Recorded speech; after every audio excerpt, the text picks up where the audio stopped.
बाहर में तो लोग आदिवासी प्रदेश हिसाब से ही झारखंड को जानते हैं। अगर वो प्रदेश में आदिवासी लोगों का साथ ऐसा व्यवहार होते हैं, पीटा जाता है, जमीन से बेदखल किया जाते हैं, तो एक आदिवासी मुख्यमंत्री का क्या जरूरत है? पूरा युवाओं का साथ धोखा, परिवारों का साथ धोखा, ये एक धोखा का बहुत बड़ा इकोसिस्टम बना लिया है। इसीलिए मैं विधायक दल को धन्यवाद देता हूं कि आपने जनता का आवाज़ उठाया विधानसभा में। संथाल का बस सिचुएशन बहुत ही खराब है। तारानगर का 50 फैमिली पाकुर में है, वो लोग अपना गांव नहीं जा पा रहा है। उनको धमकाया जा रहा है कि आप लोग चले जाओ, आपका ज़मीन हम लोगों को चाहिए। गोपीनाथपुर में लोगों का खेती में बम रखा जा रहा है। दोनों मुझको तो जाने नहीं दिया गोपीनाथपुर, लेकिन गोपीनाथपुर और तारानगर का लोग आके मुझको सर्किट हाउस में मिला और जो सिचुएशन मेरा संज्ञान में आया, ये खतरनाक सिचुएशन है। अगर एक मुख्यमंत्री को आप 1 घंटा का सुरक्षा नहीं दे सकता है तो गोपीनाथपुर का लोगों को आप कैसे सुरक्षा देगा? मतलब आज झारखंड सरकार ने अपना हाथ उठा दिया है कि गोपीनाथपुर बांग्लादेश बन चुका है, हम कुछ नहीं कर पाते। मतलब हालत जेएमएम कांग्रेस का हाथ से निकाल चुका है, कंट्रोल खो चुका है। मैं सोच ही नहीं सकता हूं कि गुरुजी का बेटा झारखंड का मुख्यमंत्री हो और वो उनका मुख्यमंत्री का दिन में झारखंड का आदिवासी फैमिली से घुसपैठिया जमीन हड़पते हैं। कानून का ऑर्डर होता है फिर भी न्याय दिलाने में असमर्थ होते हैं। जनता का मुद्दा आज हमारा विधायक लोगों ने जोर शोर से विधानसभा में उठाया। कल सारा रात विधानसभा में उन्होंने अपना प्रोटेस्ट जारी रखा। हमारा जो पब्लिक के लिए हमारा जो कमिटमेंट है, विधायक लोगों ने उनका वो जिम्मेदारी पूरा करने का भरपूर कोशिश किया। हमारा मुद्दा क्या है? जब सरकार बना था, जेएमएम कांग्रेस ने लोगों को ये आश्वासन दिया था कि हम युवाओं को 5 लाख नौकरी दूंगा और जब तक 5 लाख नौकरी नहीं होगा हम आपको अनएम्प्लॉयमेंट भत्ता देने का काम करूंगा। सरकार बनाने का समय कॉन्ट्रैक्चुअल एम्प्लॉयज़, पुलिस, सबको ये वादा किया गया था कि आपका नौकरी हम लोग रेगुलराइज करूंगा। आज जनता का साथ धोखा किया गया है। आप देखिए, जब सरकार बना वो समय जेएमएम बोला था कि हम हर फैमिली को, प्रति फैमिली को हर साल 72,000 रुपीज़ दूंगा, 72,000 रुपया दूंगा। 5 साल में 72,000 रुपया कितना होते हैं? 5 साल में 72,000 रुपया 3,60,000 रुपया होता है। अभी हेमंत सोरेन जी क्या कर रहे हैं? अगस्त महीना में 1,000 देगा, सितंबर में 1,000 देगा। कहाँ 3,60,000, कहाँ 2,000। मतलब पूरा युवाओं का साथ धोखा, परिवारों का साथ धोखा, ये एक धोखा का बहुत बड़ा इकोसिस्टम बना लिया है। इसीलिए मैं विधायक दल को धन्यवाद देता हूं कि आपने जनता का आवाज़ उठाया विधानसभा में और आगे भी हम जनता का आवाज़ उठाने का कोशिश करते रहूँगा। संथाल में क्या देखिए, संथाल में मैंने आप प्रेस का साथ वहाँ में भी वार्ता किया था। संथाल का बस सिचुएशन बहुत ही खराब है। तारानगर का 50 फैमिली पाकुर में है, वो लोग अपना गांव नहीं जा पा रहा है। उनको धमकाया जा रहा है कि आप लोग चले जाओ, आपका ज़मीन हम लोगों को चाहिए। गोपीनाथपुर में लोगों का खेती में बम रखा जा रहा है। दोनों मुझको तो जाने नहीं दिया गोपीनाथपुर, लेकिन गोपीनाथपुर और तारानगर का लोग आके मुझको सर्किट हाउस में मिला और जो सिचुएशन मेरा संज्ञान में आया, ये खतरनाक सिचुएशन है। ऐसा आज देश का कहीं प्रदेश में ऐसा स्थिति नहीं है। गाईबाथान में गया था, परमेश्वर हेम्ब्रम, दांडी हेम्ब्रम दोनों आदिवासी हैं। दोनों को 2015 सन में कोर्ट ने ऑर्डर कर दिया पुलिस को, प्रशासन को, कि दोनों को अपना ज़मीन लौटा दिया जाए। किस लिए? एसपीटी कानून में आदिवासी का ज़मीन ट्रांसफ़र हो ही नहीं सकता है। घुसपैठियों ने बोला कि हमको कागज़ नहीं चाहिए, हम ताकत से तुम्हारा ज़मीन लूँगा, और पीटा। भयभीत है। अगर झारखंड जैसा प्रदेश में जहाँ आदिवासी का एक बहुत बड़ा इन्फ्लुएंस है, और बाहर में तो लोग आदिवासी प्रदेश हिसाब से ही झारखंड को जानते हैं, अगर वो प्रदेश में आदिवासी लोगों का साथ ऐसा व्यवहार होते हैं, पीटा जाता है, ज़मीन से बेदखल किया जाते हैं, तो एक आदिवासी मुख्यमंत्री का क्या ज़रूरत है? अगर एक आदिवासी मुख्यमंत्री होते हैं और आदिवासी फैमिलियों का ऊपर अत्याचार होता है, जनता ने आवाज़ उठाया, अखबारों ने आवाज़ उठाया। आज भी हेमंत सोरेन जी एसपी को फ़ोन करके बोल सकता है कि भाई दोनों आदिवासी फैमिली को ज़मीन लौटा दो, इशू समाप्त हो जाते हैं। एक ही दिन में वो समाप्त हो चुका है। अदालत का भी आदेश है, खाली सीएम का एक फ़ोन सही है, फ़ोन नहीं हुआ। फिर मैंने कॉलेज का हॉस्टल में गया, 250 हॉस्टल में आदिवासी लड़का रहते हैं, पीटा गया, गाली दिया गया, और अभी वो लोगों का ऊपर नक्सल का केस भी रजिस्टर करवा दिया गया। ट्रीटमेंट का व्यवस्था नहीं है, तो हालत बहुत ख़राब है। मैं दिल्ली जाके गृह मंत्री जी का संज्ञान में लाऊंगा ये सारे चीज़, और जब गवर्नर साहब रांची में आऊँगा मैं, तब दोबारा एक बार आऊँगा, गवर्नर साहब से मिलने का कोशिश करूँगा। और मैं जो देख के आया हूँ, मैं एक पत्र लिख के झारखंड का मुख्यमंत्री जी को भी मैं अवगत करवाऊँगा। जाएंगे सर संथाल में? फिर जाएंगे? हाँ, संथाल में तो जाना है ही, लेकिन आज जो जाके मैं देख के आया, इसका बारे में मैं झारखंड का मुख्यमंत्री जी को भी मैं बताऊंगा, चिट्ठी लिखूंगा, मैं बताऊंगा किस लिए मैं जो भी देख के आया हूं। और मेरा यही मानना है, पॉलिटिक्स अपना जगह में, चुनाव बहुत दूर है।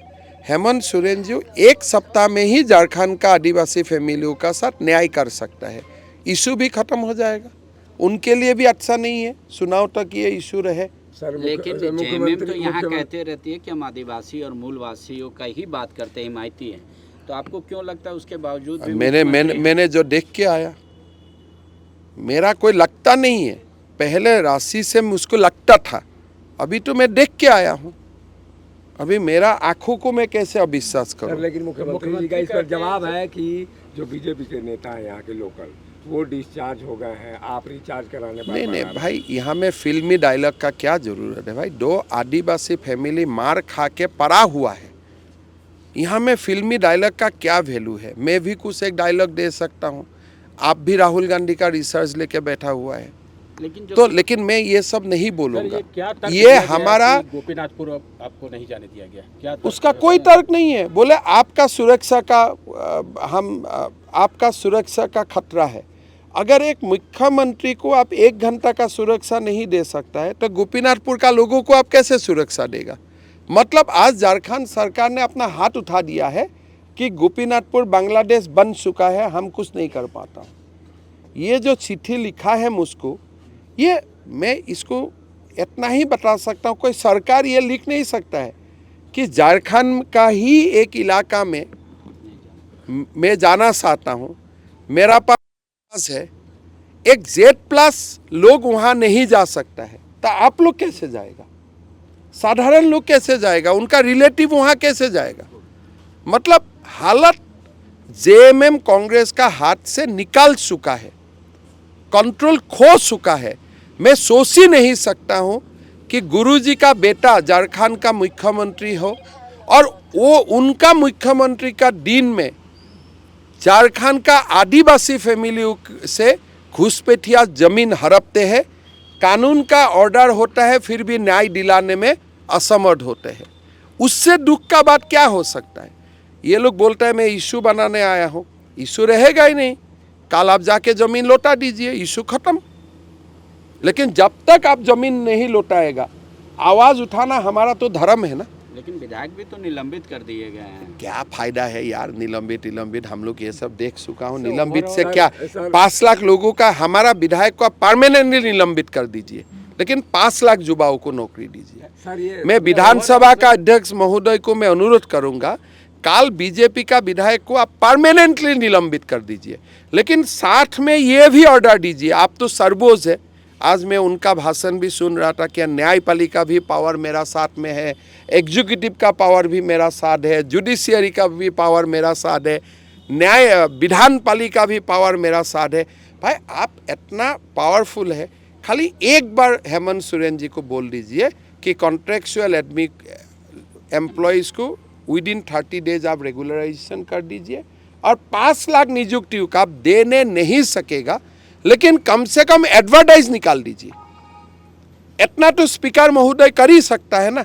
खुद तो मैंने आज तक सुना नहीं था कि एक व्यक्ति का ऊपर न्यायपालिका का भी पावर है, एक व्यक्ति का ऊपर जुडिशियरी का भी पावर है, एग्जीक्यूटिव का भी पावर है। तो भारतवर्ष में महामहिम राष्ट्रपति भी इतना पावरफुल नहीं है, लेकिन जब झारखंड का अध्यक्ष महोदय इतना पावरफुल है और खुद मानते हैं मैं इतना पावरफुल हूँ, तो कृपा करके आप कॉन्ट्रेक्चुअल एम्प्लॉय के लिए एक निर्देशित कर दीजिए कि 1 महीना में उनको रेगुलराइज कर दीजिए, और हमारे 5 लाख युवाओं को आप नौकरी देने का काम सर ये कीजिए। आंदोलन वगैरह भी करेगी जमशेदपुर जा पार्टी? रहे हैं। आपने विधायकों को जो निर्देशित किया, क्या आंदोलन नहीं का भी नहीं, इसमें देखिए है क्या? हम विधानसभा में क्या होना है क्या नहीं होना है हम उसमें कमेंट नहीं दूंगा। विधानसभा का अपना गरिमा है। मैं एक अलग प्रदेश का मुख्यमंत्री हूँ, मुझको नहीं सर, विधानसभा सड़क पर उतरेगी सड़क पर तो बीजेपी उतरेगा ही। आप ऐसे कर सकता है, 2,000 रुपया दे के अब हमें ठगेगा। देना था 3,60,000 रुपया, दे रहा है 2,000, और 2,000 भी कब मिलेगा वो भी हिसाब नहीं है। ऐसे हो सकता है क्या? 5 लाख युवाओं का नौकरी नहीं दिया, 100-150 युवाओं को नौकरी दे रहा है, वो भी पेपर लीक। हम आवाज़ नहीं उठाऊंगा, हमारा तो काम ही है आवाज़ उठाना। जनता का पास तो जनता का सेवक, जनता का सिपाही, जनता का अदालत में तो जाना ही पड़ेगा ना। कल जमशेदपुर भी आप जा रहे हैं, वहाँ वो क्या तो मेरा संगठनिक जो एक रिव्यू बैठक है, लोगों से मिलना है, और जमशेदपुर में कभी गया भी नहीं हूँ, एक बार देखने का भी सौभाग्य सर, हो इन जाएगा। दिनों राहुल गांधी की जाति की बड़ी चर्चा हो रही है। अरे राहुल की जाति गांधी एक चीज है। जैसे वो पत्रकार को पूछता है तुम्हारा जाति क्या है, पूछते थे ना दिल्ली में प्रेस कॉन्फ्रेंस होकर, राहुल गांधी पूछते हैं आपका जाति क्या है, मालिक का जाति क्या है। और जब लोगों ने उनका जाति पूछा, बोले भाई हमारा जाति क्यों पूछते हैं? अरे बिना जाति पूछ के जातीय जनगणना होगा क्या? लेकिन अगर मैं आपका जाति नहीं पूछूं तो जनगणना कैसे होगा? तो ये एक चीज है, मतलब एक मेटल है। ये क्या बोलते हैं क्या करते हैं, बहुत ही एक दिक्कत वाला व्यक्ति है। बोलते हैं मैं जाति जनगणना करवा के रहूंगा, लेकिन अपना जाति का नाम नहीं बोलूंगा। तो कैसे जाति का जनगणना होगा? कांग्रेस तो बोलिए। बोल रही है यही है सामंतवादी सोच कि जात से किसी को आइडेंटिफाई कर। अरे ये सामंतवादी सोच कांग्रेस किसको गाली दे रहा है? राहुल गांधी को गाली दे रहे हैं। राहुल गांधी तो पत्रकार का जात पूछते हैं। आपका पास वो वीडियो नहीं है? अभी तो दिल्ली का कोई लोग दिखाने के लिए डरता है, लेकिन मैं बोलता हूँ ये वीडियो मेरा पास भी है। एक बार AICC का हेडक्वार्टर में पूछा पत्रकार को कि आपका जाति क्या है, आपका मालिक का जाति क्या है। फिर उत्तर प्रदेश में एक पत्रकार को पूछा भाई आपका जाति क्या है, आप OBC है क्या? उनको तो लोग मारने के लिए तैयार हो गया था, ऐसा सिचुएशन किया। लेकिन राहुल गांधी जी को तो अपना जाति बताना ही पड़ेगा अगर जातीय जनगणना होगा तो। बिना जाति बताते हुए जाति जनगणना कैसे होगा? कि अगर उनका ये सोच है, सामंतवादी सोच है कि सबका जाति जनगणना हो, खाली मेरा जनगणना ना हो, ऐसा हो सकता है क्या? उनका भी यही सोच है कि नरेंद्र मोदी भी अपना जाति बताए, हिमंत बिश्व शर्मा भी अपना जाति बताए, अनुराग ठाकुर भी अपना जाति बताए, अमित शाह भी अपना जाति बताए, लेकिन मेरा जाति का नाम मैं नहीं बताऊंगा, इसलिए मेरा नाम का पीछे गांधी लिखा हुआ है। ऐसे हो सकता है क्या?